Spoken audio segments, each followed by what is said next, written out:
નમસ્કાર મિત્રો, તારીખ છે આજે 18 જૂન 2026 ને વાર છે આજે ગુરુવાર. આજે ગુજરાતના ઘણા બધા સૌરાષ્ટ્રના વિસ્તારોની અંદર વરસાદ પડવાની શક્યતાઓ છે. તેના વિશે સંપૂર્ણ માહિતી આજના આ વિડીયોની અંદર મેળવશું. તે પહેલાં દરેક મિત્રોને ખાસ નમ્ર વિનંતી કે ચેનલ ઉપર જે મિત્રો નવા આવ્યા હોય તો ચેનલને ખાસ સબસ્ક્રાઈબ કરી દેજો અને વિડીયો પસંદ આવે તો વિડીયોને લાઇક કરી દેજો. તો મિત્રો, સૌરાષ્ટ્રની વાત કરીએ તો હળવાથી મધ્યમ વરસાદની આગાહી છે.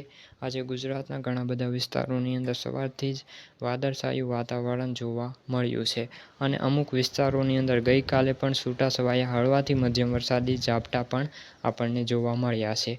નિષ્ણાતો પણ જણાવી રહ્યા છે કે આગામી 27 જૂન સુધી ગુજરાતની અંદર વાવણી લાયક વરસાદ થવાની સંભાવનાઓ છે.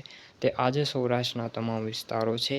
દ્વારકા, જામનગર, રાજકોટ, અમરેલી, ભાવનગર આ બધા વિસ્તારોની અંદર હળવાથી મધ્યમ વરસાદી ઝાપટા છૂટાછવાયા ઝાપટા અમુક વિસ્તારોની અંદર પડે તેવી શક્યતાઓ હાલ તો જણાઈ રહી છે.